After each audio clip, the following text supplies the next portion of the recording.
In this video, I will be going over the harp song in A major. Remember, A major has how many sharps? 3 sharps. Father Charles goes. So remember, my code for harp song is 1, 4, 5, back to 1. So my notes are going to be A, C sharp, E, D, F sharp, A, and E, G sharp, B,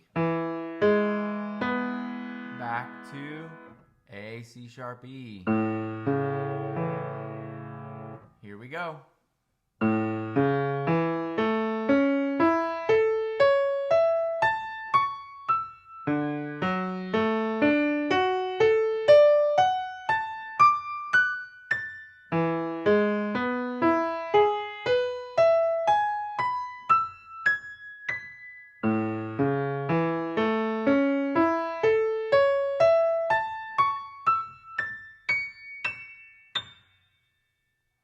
Happy practicing.